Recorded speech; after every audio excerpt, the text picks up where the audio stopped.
Hello, health champions! What would happen if you stopped eating bread for 30 days? There are various types of bread: Ezekiel bread, white bread, wheat bread, whole grain bread, sourdough bread, and you might have heard that some of these are considered junk food while others are labeled as healthy. So how does it really work? Let's talk about bread.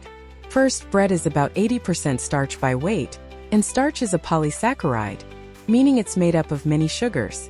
When you string individual glucose molecules into long chains, you get starch, which is what many people refer to as a complex carbohydrate. They say that individual sugars are bad for you, but complex carbohydrates are good. The issue is that within seconds, some of these glucose molecules start breaking down and quickly enter the bloodstream. This glucose is the same as the sugar that spikes blood sugar levels, and this rise in blood glucose causes an increase in insulin. Not all of the starch breaks down quickly, but the process of raising blood sugar and insulin starts almost immediately. If you were to cut out bread for 30 days, you would see some benefits in terms of blood sugar and glycemic levels. Your blood glucose would decrease, and you would see a reduction in your A1C levels. Even though A1C reflects an average over 3 to 4 months, you would start to see improvements in this number within 30 days. You would also likely see lower fasting insulin levels, and based on glucose and insulin, we can calculate your HOMA-IR, which measures insulin resistance, and this number would likely decrease as well. Bread isn't the only thing that affects these markers, but if you're more on the diabetic spectrum and cut out bread, you will likely see your blood values move towards a healthier range. Many people experience gas issues. So where does this come from? It's produced by bacteria in your digestive tract, but to produce gas, they need to be fed, and they thrive on all types of carbohydrates. Not just bread and sugar, but all carbohydrates. Here's how it works. Glucose is absorbed quickly, but complex carbohydrates are absorbed more slowly. When you eat something, it first ends up in your stomach, where glucose starts being absorbed right away, but most of the carbohydrates, especially complex ones, continue down to the small intestine. This long, winding tube, known as the small intestine, takes several hours to traverse. As the carbohydrates move through the small intestine, they are further broken down into glucose. The general idea is that everything or almost everything should be broken down and absorbed before reaching the large intestine. The large intestine is where most of the bacteria are found in the gut flora, with billions of bacteria per milliliter, compared to only thousands in the small intestine. By the time the food reaches the large intestine, it should be mostly absorbed, with only fiber left, which we cannot break down. So when it comes to carbohydrates, there is a trade-off. You can either spike blood sugar or feed your bacteria. Simple carbohydrates are absorbed too early to reach the bacteria, thus increasing blood glucose, whereas complex carbohydrates will feed the bacteria. This can lead to digestive issues, as whole wheat takes longer to decompose and may linger in the digestive tract. A special case affecting many people is called SIBO, or small intestinal bacterial overgrowth. Normally, we should have many bacteria in the large intestine and virtually none in the small intestine. However, if we don't have a properly functioning ileocecal valve, some of these bacteria can reflux into the small intestine, leading to excessive bacterial growth and production of gas from undigested carbohydrates.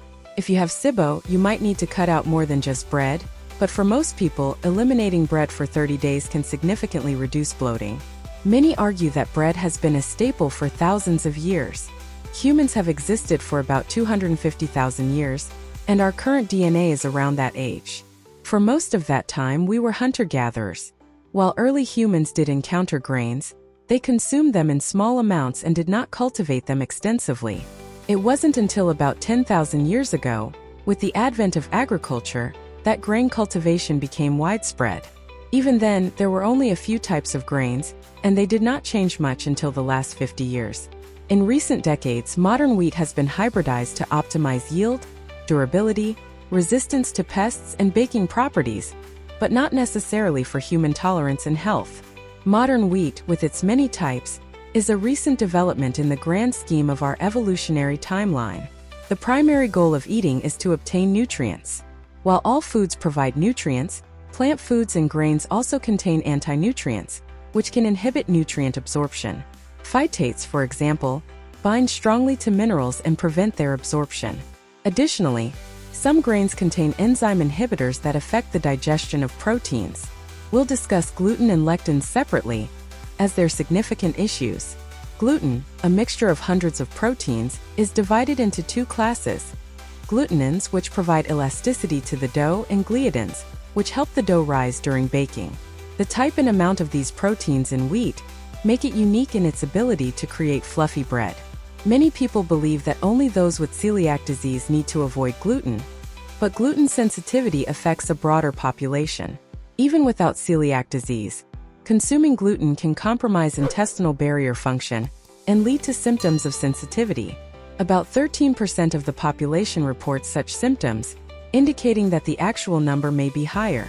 Lectins, particularly wheat germ agglutinin, are sticky proteins that bind to epithelial cells lining the gut. These lectins can damage the gut lining, leading to leaky gut syndrome, which increases the risk of autoimmunity. Lectins can also affect blood vessel linings, potentially contributing to cardiovascular diseases. Additionally, lectins impact digestive enzymes and insulin receptors, which can lead to insulin resistance, increased fat storage, and decreased satiety. By cutting out bread for 30 days, you reduce phytates, improving mineral absorption, and avoid lectins and gluten, enhancing gut permeability. This reduction in gut inflammation can lead to better nutrient absorption, lower autoimmunity risk, and improved overall digestion. You'll also improve leptin and insulin signaling, potentially reducing type 2 diabetes risk, lowering blood pressure, and possibly leading to weight loss.